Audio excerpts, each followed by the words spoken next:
আসসালামু আলাইকুম, welcome to amazing IT school. প্রিয় দর্শক, আজ আমি আপনাদের দেখাবো রেডমি নোট 13 এ আপনারা কিভাবে ডুয়েল অ্যাপ ব্যবহার করবেন, অর্থাৎ একই অ্যাপ দুটো ব্যবহার করবেন। যেমন ফেসবুক দুইটা, ইউটিউব দুইটা, এটা কিভাবে ব্যবহার করবেন। এর জন্য প্রথমে আপনারা সিকিউরিটি নামের যে অ্যাপটি আছে এটার উপরে ট্যাপ করবেন। ট্যাপ করার পর এখানে দেখেন ম্যানেজ অ্যাপ নামে একটি অপশন আছে, এটার উপরে ট্যাপ করবেন। এখানে ট্যাপ করলে দেখেন ডুয়েল অ্যাপস নামে একটি অপশন আছে, এটার উপরে ট্যাপ করবেন। এখন এখানে দেখেন ক্রিয়েট নামে একটি অপশন দেখাচ্ছে, এবার ক্রিয়েটে ক্লিক করবেন।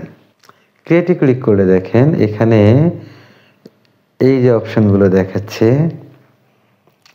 হোয়াটসঅ্যাপে যদি ক্লিক করেন তাহলে এই যে এখানে ক্লিক করলে আরেকটা হোয়াটসঅ্যাপ ব্যবহার করতে পারবেন। এখানে যদি ক্লিক করেন তাহলে এখানে ইনস্টাগ্রাম আরেকটা করতে পারবেন। এখানে ফেসবুকে ক্লিক করলে ফেসবুক আরেকটা করতে পারবেন। ধরেন ফেসবুকে আমি ক্লিক করলাম, দেখেন এখানে যে অপশনটি ইনঅ্যাক্টিভ হয়ে আছে এটার উপরে যে ট্যাপ করি তাহলে এটা অ্যাক্টিভের অপশন আসবে, টার্ন অন করে দিই। এখন ডুয়েল অ্যাপটি ক্রিয়েট হচ্ছে, একটু অপেক্ষা করতে হবে। দেখেন হয়ে গেছে। আমরা একটু যদি কেটে দিয়ে যাই তাহলে দেখেন আর একটা ফেসবুক এখানে চলে আসছে।